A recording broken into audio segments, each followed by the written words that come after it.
Hello, this is Jed Brewer with the Below the Line Club and Study Groups, and thank you for taking your time out of your day to be on the call. We're going to be talking about fuel market volumes and IT infrastructure planning. As we look forward into the future, we're always trying to get our best crystal ball of what the future may look like. We've got two folks that will be joining us to give us their best view of the future in their respective spaces and what we can do to position our firms to be most successful at it. The first person that's going to present is Mark Truman, who is the CRO, Chief Revenue Officer at EdgePetrol. And Mark is going to be talking a little bit about how do we keep volumes high even when perhaps you can't afford to match your competition. We're in a flat volume marketplace, largely speaking from a macroeconomic standpoint. So competing over gallons is more challenging today than it had been decades past. We're also going to talk a little bit about how to combat market volatility that just won't give in, and how to use data to back up your decision making and never look back with regret. After Mark at EdgePetrol talks, we're going to have Dylan Gamboa with iRely talk a little bit about how the future of the industry will play a role in your IT infrastructure. And do you know what you should be looking at in your data? And how do you determine when it's time to replace your legacy system? And how can you use your data or better understand your data to help you maximize your strategic plan over the next 24 to 60 months? So I'm excited to have Dylan share with us a little bit more from the IT infrastructure side about how we can best position our businesses. But first, we'll turn to Mark and Mark Truman at EdgePetrol. So just a little bit about Mark. He's been working in the software and analytics space since 2010 when he joined Global Data on their energy team. And Mark helped launch the EdgePetrol product, which was in 2017, about 5 years ago. And it's grown to become a market leader for independent retailers, particularly in the United Kingdom. And you'll hear a little bit of that in Mark's accent, but he's spearheading EdgePetrol's expansion into the U.S. market as well, which they've been doing the last couple of years. So with that brief introduction, Mark, I'm going to turn it over to you to lead us forward as we talk a little bit about preparing for the market of the future as it relates to fuel. So take it away, Mark. Okay, great. Thanks, Jed, and hi, everybody. So as Jed said, my name is Mark Truman. I work as the Chief Revenue Officer at EdgePetrol. We provide pricing software that gives station owners real-time accurate insight to help them combat reducing volumes, aggressive competition, market volatility, and so on, specifically helping them make better pricing decisions. The next slide, please, Jed. So there's some numbers here that we're going to go through that might look a little bit scary to an independent fuel retailer. And the one on your screen is probably the worst of them all. So you're probably aware there's been a drop in volumes, but the October 22 numbers coming out of OPIS are that volumes are down 5% versus October last year, and even more worrying, 17.5% down from pre-pandemic times. So what this means for the independent fuel retailer is you're either going to have to find more fuel margin per customer or something else to sell them just to make the same amount of money. Next slide, please, Jed. So the International Energy Agency actually expects this to continue. So volumes are dropping every year from now to 2050 is their expectation. So this is really something that fuel retailers need to be thinking about today when we talk about being prepared for the future. It is the volumes which are the main thing that's going to change in this market. And the Edison Electrical Institute, whether you've heard of that or not, I hadn't. I've heard of Edison, but not the Institute, predicts that EVs will make up around 10% of US light-duty vehicles by 2030. So that's actually 26.4 million EVs that are going to be sold in the next 7 to 8 years in the US alone. So when we think about EVs and their impact, that probably a small impact that they're having today, it took 8 years to sell the first million EVs in the States, and fewer than 3 years to sell the next million. So the prediction coming out of Edison is that the next 1 million EVs will actually be sold by the end of 2022. So it's quite big movements. And as you see on your screen, when it comes to aggressive competition, again, according to more Opus reports, the gap between the cheapest and most expensive on the market has actually increased. So the likes of Maverick, Quick Trip, Racetrack, Circle K, and Speedway, with the latest numbers that I've got here, were all more aggressive in Q1 2022 than they were in Q1 of 2021.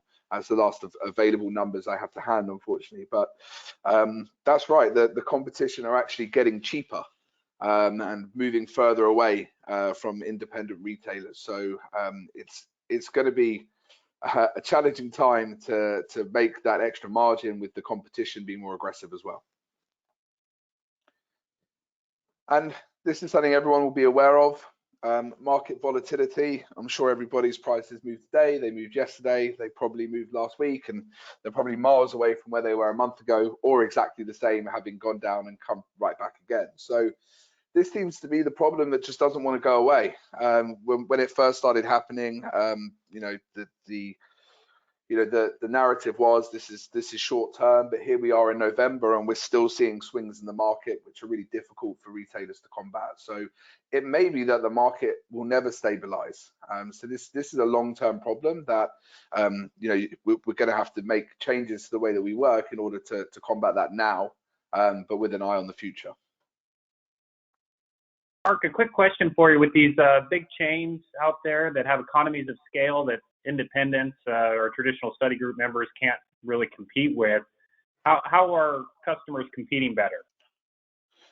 Well, I question whether that they can't really compete with them.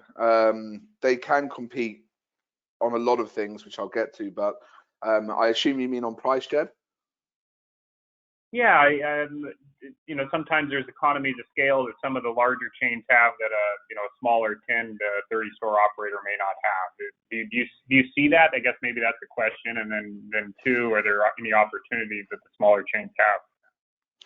Yeah, I mean, we'll come to this in a bit more detail, but the way I see the smaller independent retailer, what does a smaller independent retailer have that a larger chain doesn't? It's agility and speed of movement. Bigger chains are very much regimented in the way they operate.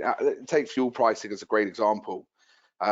A lot of the big chains have kind of a set and forget it type. I think maybe it's a bit harsh, but a kind of rules-based pricing model, right? Whereby they'll put in their rules and it will be follow this competitor but make this much margin, right? And they'll make one rule, conquer the other in a way, and that will automate the pricing. And you have to do that, right? If you're the size of Circle K or even EG Group or whoever it is, Wawa, you kind of need to do that to make sure that your fuel pricing is managed, or you need 20, 30 people running a fuel pricing team. So it's a necessity. But what we found out more and more from speaking to some of these guys over the last few years, and particularly over the last 6 months, is that the volatility means it's a lot harder to let a computer algorithm operate on its own.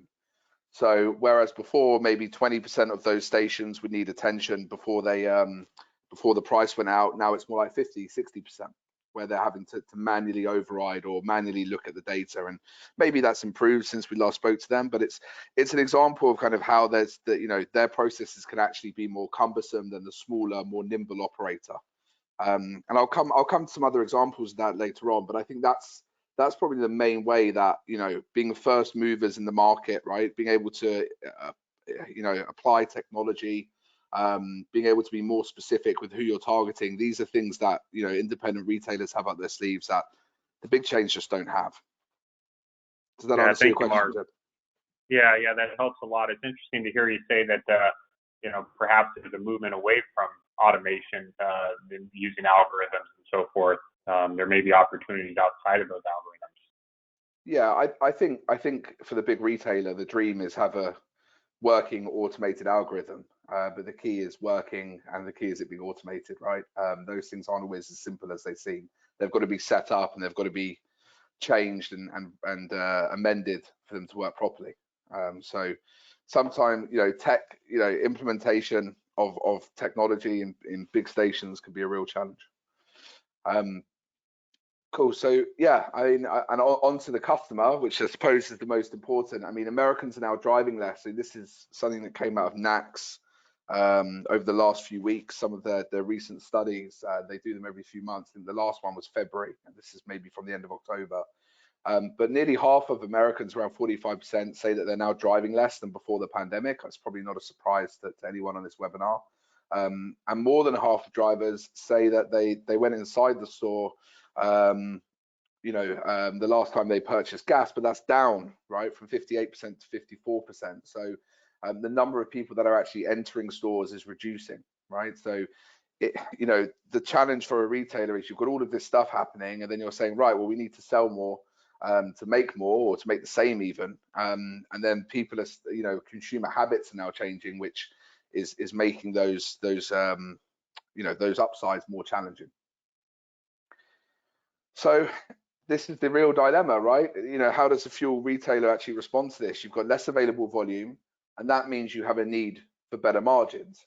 But because the competition is more aggressive, you've got less margin available to you if you still want to compete with price. And that's a different conversation, maybe for another time, maybe for a little bit later in this webinar. But and that the fact the market is continually volatile, it becomes harder to manage your margins, against that aggressive competition and that available volume. It's a real struggle for the independent fuel retailer when these three things, they're consolidating at the same time. And they're really causing a multiplying effect of pain to retailers in the market. So, big question: what can you, the independent fuel retailer, do? And we've touched a little bit of this already, but we'll move forward. The first thing to do is to do something to prepare. And the market's really broken down into three types of retailer these days, and you'll see them on your screen, but there's no way you'll be able to work out exactly what they are from the pictures. I'll explain them. So on the left you have existers, and you can see the chap there is sat with his drink doing pretty much nothing. So these are the ones that aren't doing anything to prepare for the market, and these are going to be the losers over the next 10 to 15 years, right? There is not going to be 120,000 gas stations in the US in 2030. I mean, someone's going to come back and that's going to bite me where the sun don't shine when when there is. But I think it's a really unlikely situation. So some stations are going to have to shut down. There are going to be losers in this situation. And those are the existers, the ones that just want to keep doing what they're doing and don't want to prepare or change anything about their stations. In the middle, you've got exiters. Exiters are those who are leaving the market, right? They're getting out, they're selling, they're taking big multipliers that still exist in today's market, even with PE drawing back slightly. And if you don't fit into either of these categories, or if you don't, sorry, and then on the right, if you don't fit into these categories, you are an exceller. And the exceller is trying to do everything they can to optimize their stations. So I mean, if you take an honest look at yourself as a retailer, like, are you doing everything you can to optimize your stations, right? Because if you're not, maybe it's best now for the time is for the exit, right?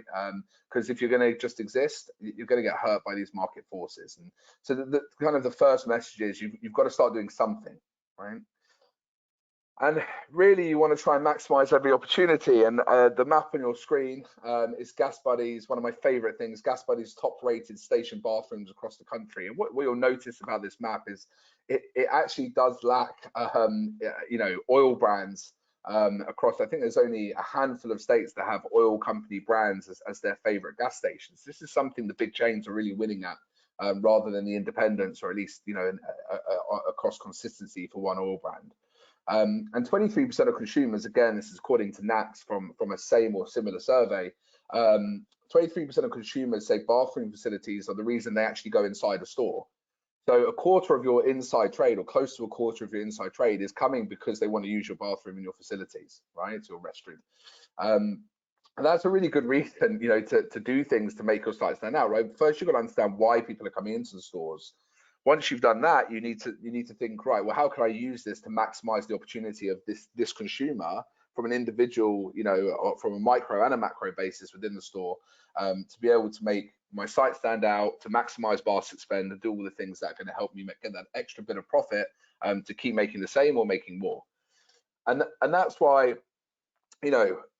you ask the question, right? You come to this point where you say, well, what can you do? Maximize every opportunity. There's so many things. So you've got to take a look at your site and ask, what is it that's drawing people there? What else can I add that's drawing people there? Or how can I turn someone from a restroom user to somebody who wants to eat, right, in the same store? Of course, to do that, your facilities need to be clean, but you capturing their attention on the way to the bathroom, which I'll come to in a second, is something you should think about. Things like ATMs, right? Having an ATM is going to bring people to your site, but having it inside instead of outside will lead to more conversions and more in-store transactions. And then you've got to think about what consumers actually want. So the same survey was saying 93% of consumers like to get in and out quickly, 87% say friendly employees matter, 74% want retailers to care about their community. These are things which you've really got to, they're detailed there on the left-hand side. So they all make a difference to pick up that volume or not lose volume if you're not able to match your competition on price. And then on the right there, you'll see a picture of what we consider to be an Acceler retailer, and it's also a below the line member, Ira Phillips Tang Mark branded store. So Jonathan Tang he's in a highly competitive market.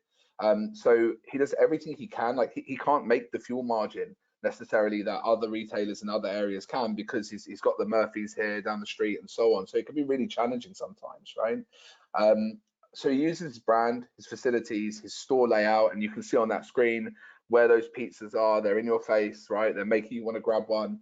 And he uses technology and social media to keep consumers, coming to the store, keeping them happy, and building a base of return customers who are coming for the brands that he associates with his store. So that sort of also starts to answer the question, right?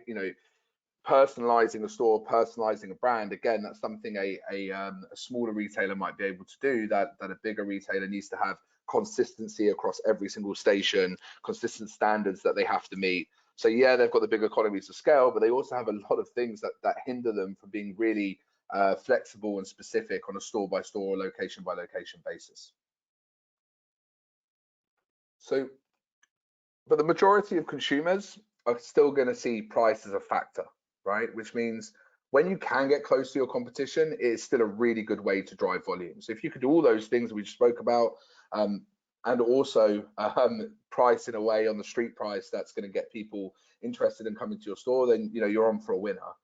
What you see on your screen is actually EdgePetrol's weighted and blended cost data. So this is real data where cost has moved over a few months from EdgePetrol users. But what you can see here, and I'll explain what this means. So that middle number there, which is the line that runs through the middle where the arrow is pointing to, that's your replacement cost. What do we mean by replacement cost? It's the price of replacing, or the cost of replacing the fuel in your tanks today, cost of receiving a delivery today, right? And applying it to all the fuel in the tanks. So that a lot of retailers use this to say, okay, what is today's price? And they'll reprice all their fuel to that price.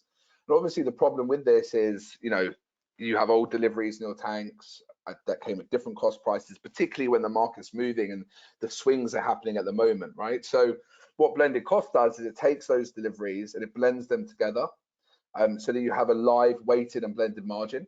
So you know exactly what the cost of fuel in your tanks is, to be able to make the best pricing decision. And the reason that's so important, especially in such a volatile market, is the swings can be absolutely huge. And you can see here we've got a 17 cents per gallon increase or difference between the replacement cost and the blended cost of product. So a retailer who is using the old methodology would be looking and thinking, oh, I can actually afford to follow my competition today, without actually realizing that half the fuel in their tanks actually costs 40 cents per gallon more, and that they're actually should not be in a position to be following that competitor. They kind of need to hold their margin where it is, so they're going to be losing money. And then on the flip side, you've got 8 cents per gallon lower cost. Well, that's an opportunity missed to go and steal some volume from a competitor, get closer, or even beat those big competitors on price. So it's really important to know exactly what the cost of your fuel in your tanks is, because it really otherwise is difficult to know when you can actually get closer to competition, or when you have to hold your ground and make margin count.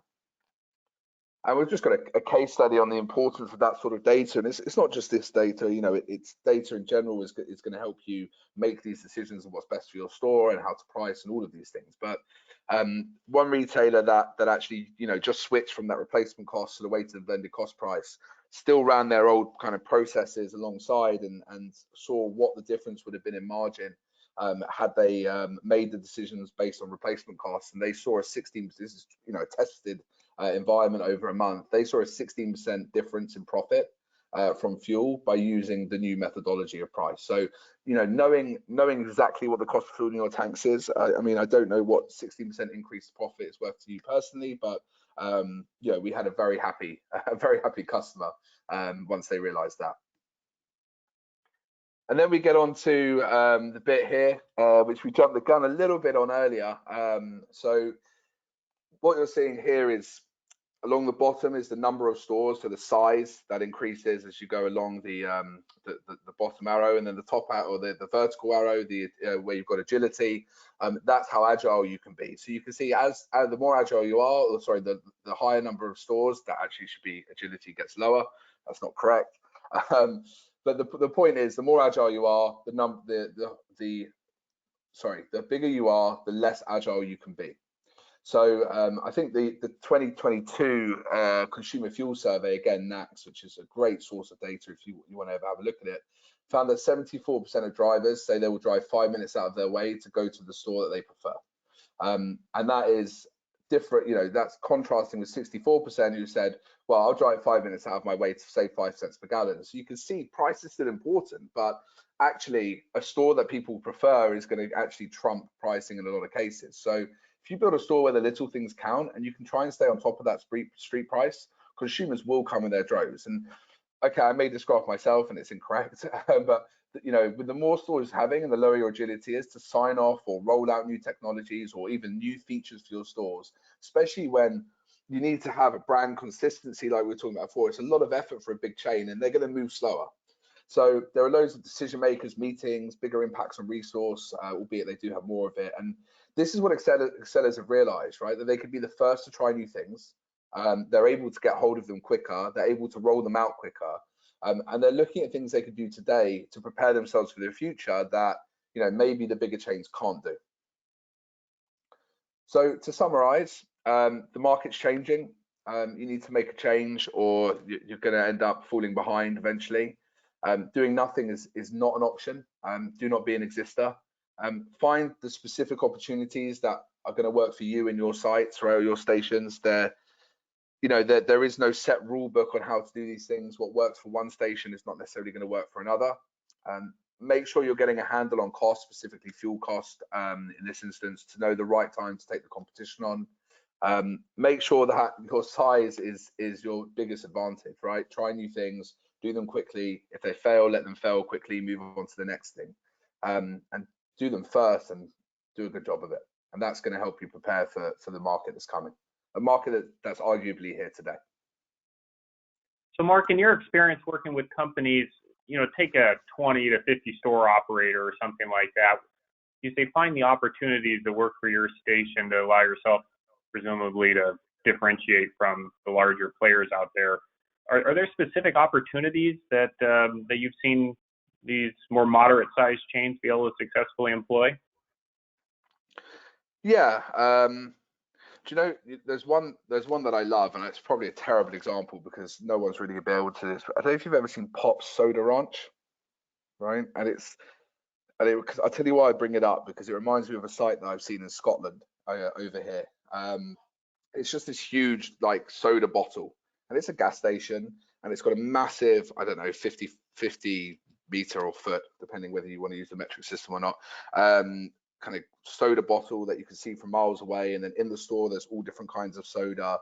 And it's really unique. Like people are coming from all over the place just to see this gas station, right? And there's loads of examples of this. I mean, in Scotland, we've got, there's a site outside one of the biggest stadiums in Scotland, which is bang outside it. It closes its forecourt down on match day because it sells slushies. And it has something like 120 flavors of slushy. The slushies cost them a few pennies, or equivalent to a few cents to create, and they sell them for £4, about $4.50 per slushie. The margin is outrageous. People come from all over the country just to try these slushies, and they're giving their store, and what they're doing is they're actually using social media, and they're creating social media pages to kind of bring people to their stores. And they were one of the first to do this. And we've seen it pop up. You get burger joints inside the gas stations now. You have somebody bought a bus, a big kind of like London red bus, double decker, and they parked it outside on the forecourt because they had a bit of space, and they turned it into a burger restaurant, and it's full like all the time. And then we have another person who he tells me it's like Banksy's cousin, but he had a kind of a street artist come in and put street art all over the walls of his bathroom. So again, these things, like, it's not just the social media that you guys do, but it's the social media that people do at your stores. Like, if you can get people taking a picture of something that's a little bit strange, a little bit different, a little bit quirky at a gas station, and that goes viral, people are going to want it. Everything needs to go viral, right? There's another, I'll give you one more example, just conscious of time. There's a small chain, maybe 3-4 stores outside of Kansas City, or in Kansas City. I think on the Kansas side, I'm not sure, where they're called Fab Trip, and they actually record people who like steal from their stores, and they put them on YouTube. And I think they've got something like 50,000 followers on YouTube. And like, his stores are packed. He's growing. He talks a lot about the way he treats his team members, right? Or the staff that are on site. He doesn't pay them the most, but he offers them training and development opportunities instead. So these are just some examples of all the little minute details that you can work on. There's big ticket stuff, right? Buy a big bus and put a burger place in it. And then there's small things like offering your team training and development opportunities, or room for growth, or just finding that one little niche that's going to propel your store from that's just a gas station to this is a place where I would like to come back to. Well, sounds good. Thank you, Mark, so much for taking that time to share with us.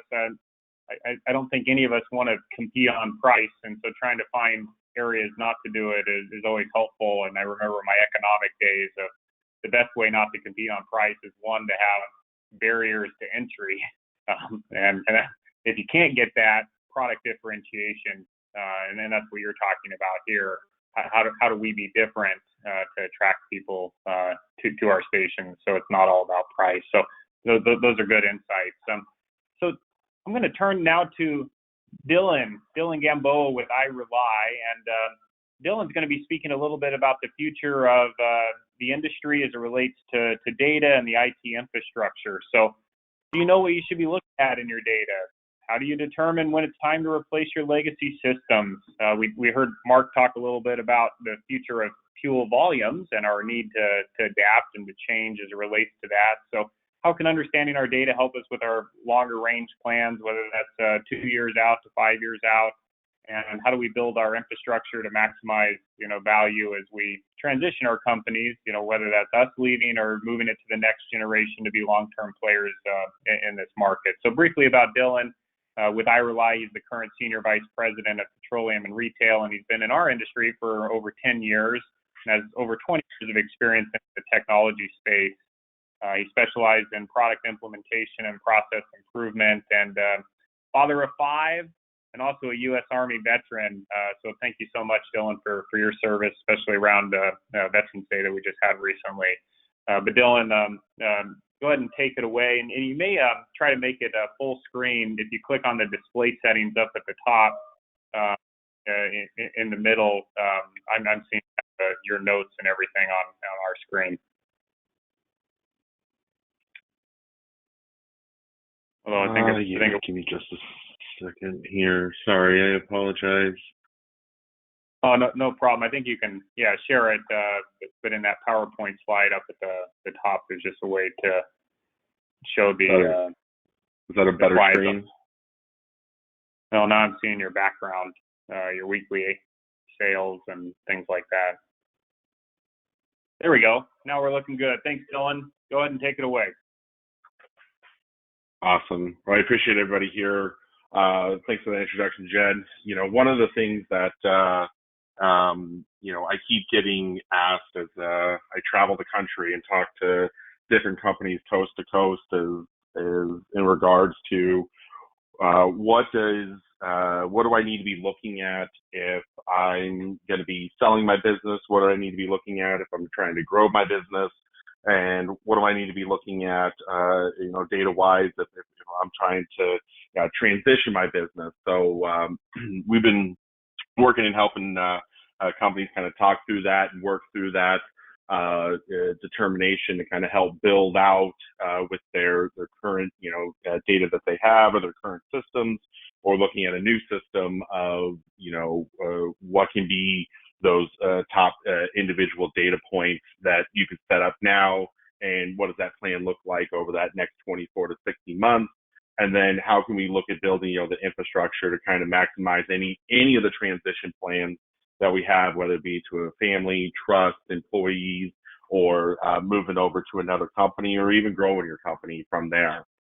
So a lot of the times, we get asked, what's that current landscape, look like? And I think the biggest word that's been, out there for the last couple of years is consolidation. Everybody knows that there used to be a bunch of oil companies coast to coast, just like there used to be a bunch of software companies coast to coast. But over the past few years, there's been a decent amount of consolidation, not only of the oil companies and retail companies, but also with different hardware and software companies out there. There's been a decent amount of consolidation. One of the things that we talk to others that are primarily focused in that M&A space, like the CT Associates and the Energy Exit folks, is a lot of what was happening inside the consolidation. There seemed to be a lack of kind of that succession planning. A lot of the what seemed to come out of this was there was no plan. So the easiest plan was, get out or sell the business from there. So their focus has been really helping with the companies try to get better at that succession planning, because it looks like right about 60%, I think it was the most recent number that we were able to pull, doesn't have any plan in place at all in regards to what they're going to do with their business in that transition from there. So, we want to make sure that if you haven't really started that succession planning, whether that be, like we talked about earlier, to family, trust, or other employees, or selling it or staying in, that you at least start that process here, because you don't want to fall into that 60%. One of the things that we're also seeing, out there, and I'm sure, everybody knows, is, there's a lot of uncertainty, with EV and tax implications. But, the thing that we try to help customers really understand is, what are we trying to do? Are we trying to reinvest in the business? Are we trying to reimagine the business? Or are we trying to retire from the business? So kind of, setting those kind of expectations of what you want to do can really help set up, what you need, the steps you need to be taking, and then how can you leverage, your data associated with that from there. So what is the value of understanding your data? Everybody keeps talking about it. I've got this data, I've got things, I look at, I've got reports, I've got dashboards, I've got, KPIs, but, are we really focused on, hitting those? Are we really focused on measuring up to those? And are we really taking and making, the things that we're looking at today actionable? We get a lot of, customers, throughout my time in this industry that, I've always asked the question, are your reports actionable? Are we getting financials on the 3rd through the 7th of the month? Or are we getting them on the 20th through the 25th? Because it's hard to change plans of action. It's hard to make modifications to what we're doing if we don't have the necessary information in front of us, or the things are getting delayed. So establishing, those right dashboards, those right KPIs, looking at your profit analysis reports and operational financials can really help drive your business of where you want to go, to make sure that you're hitting those individual goals, whether those goals are growing gallons 5% every year, growing the customer base 5% or 10% every year, or focusing on customer satisfaction. Those are the things that you definitely want to start taking a look at if you haven't already from there. One of the other things that we always like to help our customers understand is making sure that are the reports that we're looking at, are they taking time away from individuals, and are they actually adding value to the organization? One of the things that I have found over my career is there's things that someone in the accounting department, the operational department, takes time and effort to compile and put together and bring different data sets here and there and gets this nice report and prints it out and puts it on somebody's desk, and then you ask that person, well, what do you do with that report? And they go, well, I don't really look at it. So definitely make sure that all the things that you're looking at and the things that people are putting together for you are things that you actually are going to do something with from there. One of the other items that we seem to find faults across our customer base and others out there is in regards to everybody looking at the same data points. When you have whether it be multiple systems that you're using or just over time with different employees that have come in and put things together, you can get a lot of different answers for simple questions that are out there. So we always want to make sure that we're understanding that we're singing from the same sheet of music here. We want to be looking at the same data points and having whether it be a single system or that single source of truth out there that can actually consolidate and bring that together in those dashboards and those KPIs can really help in regards to making sure that everybody is looking at the same data points, everybody's being held to the same goals associated with those data points and analysis reports from there. Some examples we always like to let our customers know that we should be looking at are things like gallons and margin. If you're, I'm sure everybody's looking at them, but you definitely want to get into a little bit further in regards to, what are those consolidations by customer? What are those consolidations by location? Because we can have the different margins and different gallons by location, because understanding just the bare minimum of what these are and what these look like there allows us to then take those data points and move them along and get them into individual trends. Are we increasing? Are we decreasing? Are we hitting those additional goals that we have set out there for ourselves? So if you're not looking at those gallons and margins, make sure you're looking at those to see if we can see some growth trends from there. Other things too, you want to make sure you're looking at is, your actionable financials. Are we looking at the individual numbers in the individual areas to be able to see, where we're being successful, where we have gaps from there. And if you do have it in your current system, make sure that the reports that you have are drillable. You never want to sit there and look at a number and then have to spend another couple of hours finding out everything that actually makes up that number. So make sure that you're setting up your individual reports and financials in a drillable sense from there, so you can see the underlying actions that you need to take with those.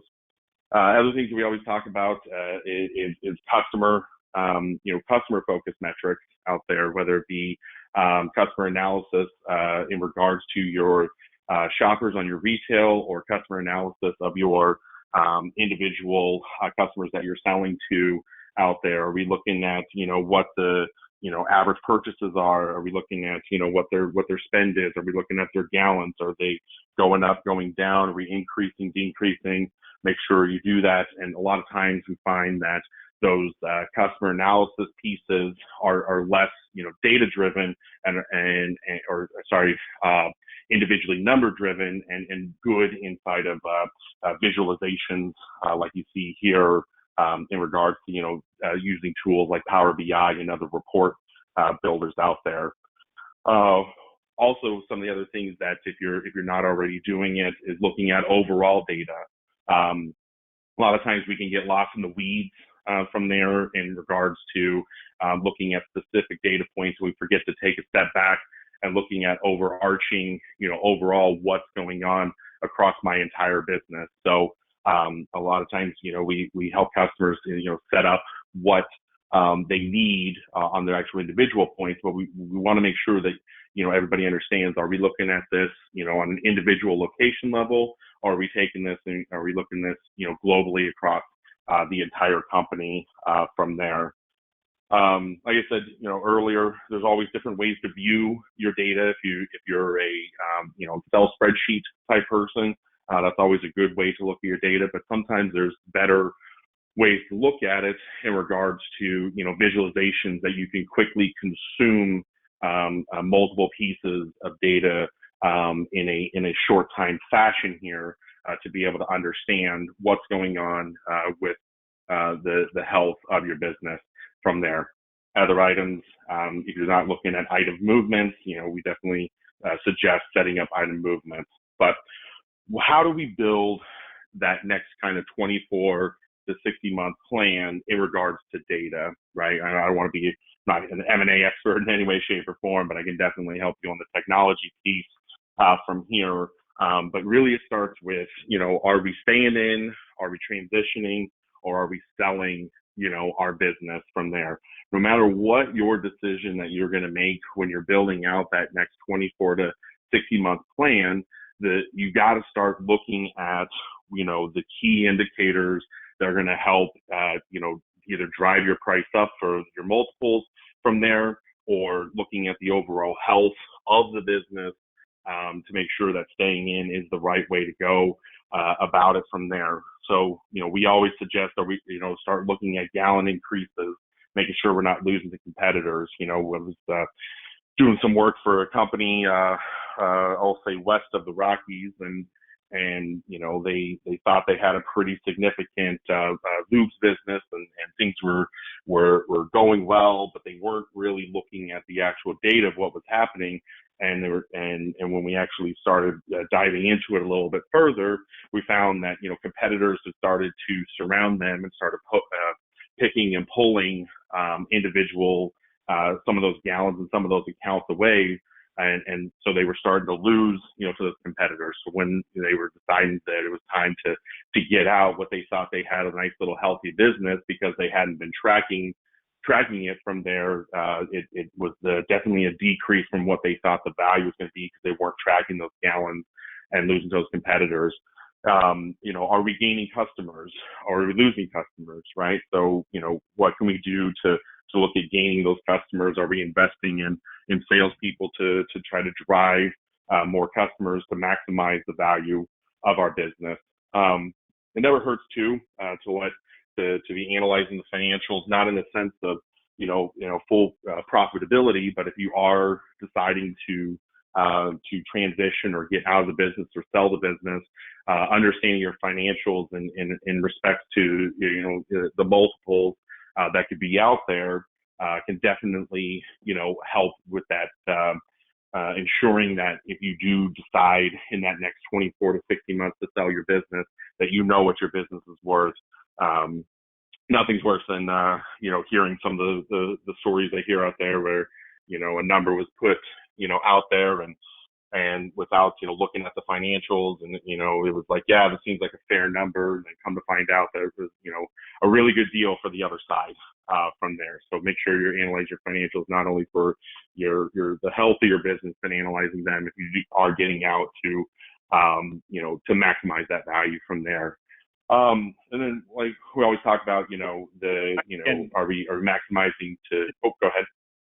Yeah, I was just going to say, you asked a really good question. You say, do you have a plan for where your business is going over the next 24 to 60 months? And I think for many people, the answer is, yeah, I know. I'm on my way out, or I'm staying in and in this for the long haul or whatnot. But I feel like there's some out there that they don't know. And as it relates to technology in particular, it's like, well, if I know that I'm going to be in business in 10 years, it's a no-brainer for me to invest in this back office system, truck cameras, whatever that technology thing is.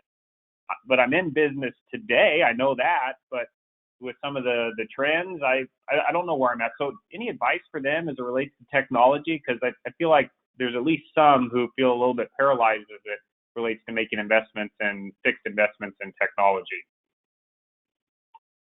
Yeah, I mean, being in business today, you got to look at and kind of assess what what your tools are. I mean, I think I've done a webinar in the past where we've talked about, the three pillars to the business health check. From there, I even think it's a slide I have in here because I love it so much, is the people, process, and your tools, right? So evaluating your tools and saying, okay, well, I don't know where I'm going to go. I don't know what I'm going to do. How much do I want to, invest from there? My advice would be is take a step back and look at it holistically, right? If I've got good people and I'm enjoying what I'm doing and I've got, good process in place, but I don't have good tools, maybe it is time to start looking at, what technology is out there to kind of, better surround that, because, having the right technology and those right pieces in place can allow for some of that, release that some are looking for when they're questioning, am I going to retire or may I stay? Because, a lot of times I don't want to do this anymore. I'm working 8 hours, 10 hours, weekends, all that type of stuff. I want to, spend more time with the family, the potential for kids, grandkids, and all of that. But you can stay in it if you find ways to better automate, because there's different places that you can automate some of the, day-to-day stuff that is tying up and not only your time, but your other people's time, from there. So, that would be kind of how I look at it, the being paralyzed is do that health check on the business and see are there ways and things that could, re-energize myself into being inside the business. Or, if you do, on the flip side, if you go, okay, well, I do want to sell, it never does hurt to automate some of those pieces, because there is inherent value when you go to sell your business of a business that kind of runs like a top, that kind of has its the right technology in place and automation in place, because that decreases those expenses, right? One of the things that the guys over at CTAM and Magera and Matrix and all of them talk about is you are deciding to sell, what are those expenses, and what are those controllable expenses, right? Your technology is something that should be a rateable, controllable expense from there. So, how do we maintain that? But people is one of the biggest ones, right? So if you can leverage your technology to kind of help with those controllable expenses on the people side of things, your inherent value of your company increases. Does that make sense there, Jed? Yeah, and I don't want to belabor this point much longer, but let's suppose, just quick case example, hypothetical, a business, their employees are chirping on them, our back office system, we're using a little old version, and the business owner's like, well, I'm planning to sell in 5 years. That's what he's thinking in the back of his mind. Do I really want to incur this $300,000, $400,000, upgrade cost? What would you advise for somebody like that? Yeah, no, I hear and understand it, but it's not about you got to run your business today, right? That cost right there has an ROI associated with, and that ROI should come to you, via better processes and better utilization of your data, right? Understanding your customers, your growth, your gallons, your margins, those things that kind of drive your business today, there is value in knowing what that is today. So making that investment can help you, better look at, what your business actually is worth. I work for a customer out there, and they, I was on the buy side. I was helping them, and the folks that were selling didn't have a good system.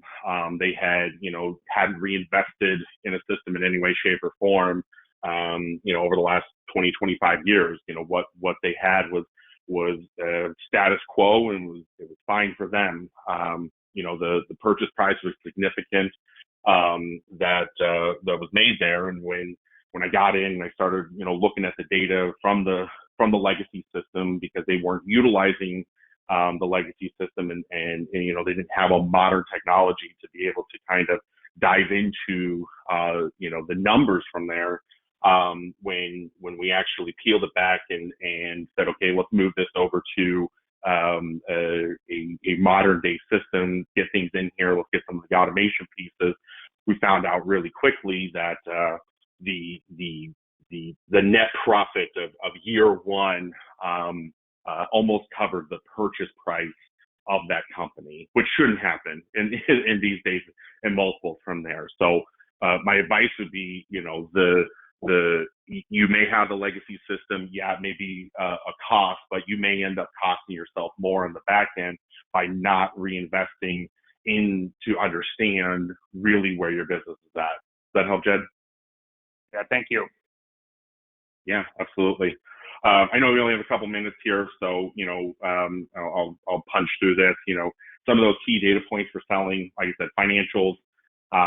If you're not already budgeting, getting a budget in place to make sure that you're looking at your financials appropriately.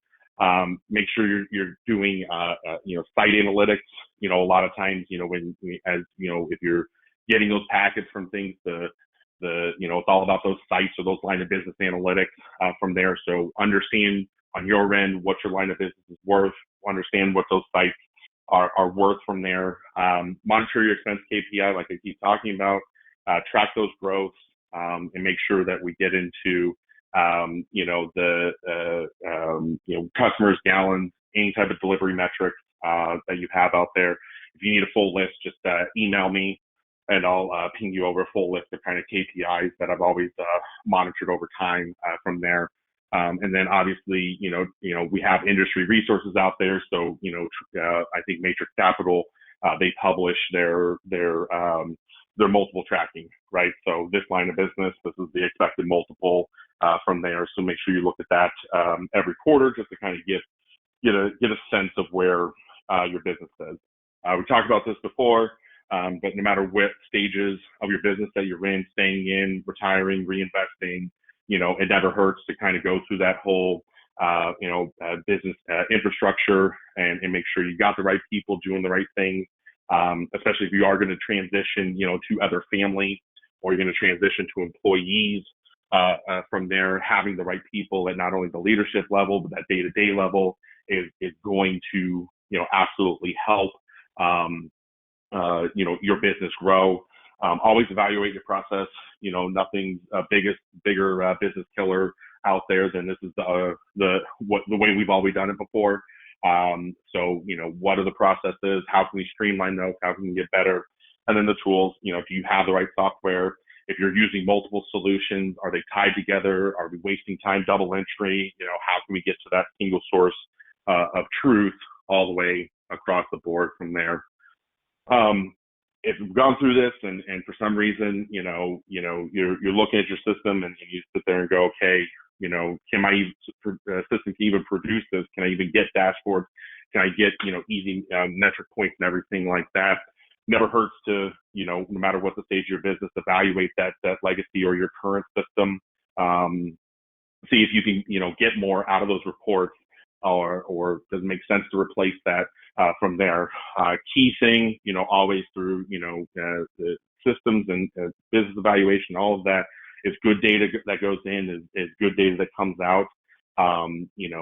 If you haven't cleaned up your data, if you haven't, inactivated old customers, if you haven't moved, old vendors out of the system, it's definitely a good time to do that as you're going through that planning stages from there, because you want to get that good data out to make sure that you understand where your business is from there. If you don't have any KPIs, or if the KPIs you're looking at are the same ones you've been looking at, and the business is a little bit stale, establish some new KPIs, find new dashboards that you can put together that can kind of help give you a better insight to your business. And like I said at the top, find a way to streamline your financials. If you're not getting those somewhere between the 3rd to 7th of every month, ask why you're not getting them. In modern day systems and the way in which a lot of technology works out there, being electronic and data driven. We shouldn't be waiting around until the 15th, 20th of the month to be getting financials. We should be getting those a lot sooner from there. Like I said, covered those inside the quick wins. And then I always talk to people, don't get caught not knowing what your data is telling you or how to leverage it for the future of your business. So I appreciate everybody's time here today. And Jed, you got my information that you can pass out. If anybody needs anything, don't hesitate to reach out. Oh, thank you so much, Dylan. Really appreciate it. I guess I'll just one question here at the end. If there's one opportunity that somebody could act on based on what you talked about today, what would it be and why? Establish KPIs and dashboards. I know those are buzzwords, right? And it's it's easy to say, right? But the hundreds of companies I've worked with coast to coast, the ones that I see are doing well no matter what that goes on. The best thing about our industry is that we've now figured out that it's recession proof, it's pandemic proof. It just seems to survive, and it will always seem to thrive. But the ones that have always come out on the plus side of that, the ones that were not only maximizing margins during the pandemic like everybody was, but was also seeing down increases, were the ones that were actually set those KPIs that actually said, this is what we look at, this is what we care about. Everybody's on the same sheet of music. Doesn't matter if you're, upper Maine, lower Florida. From there, we're all looking at the same numbers. We're all looking to increase this number right here. We're looking to decrease that number right there. So having that KPI and making sure everybody's on the same sheet of music would be the number one thing I would hope that everybody takes out of this. KPIs. Yeah, thank you so much, Dylan. Mark Truman, I really appreciate you with EdgePetrol as well. We will send out the recording of this to you, the audience, and if you have any questions for either Mark or Dylan, as Dylan mentioned, I know both of them would be very happy to follow up with you one-on-one. We'll get you their contact information along with these slide decks. So appreciate your time here today. Hope you have a very terrific Thanksgiving with your families and friends, and we'll see you next time. Take care.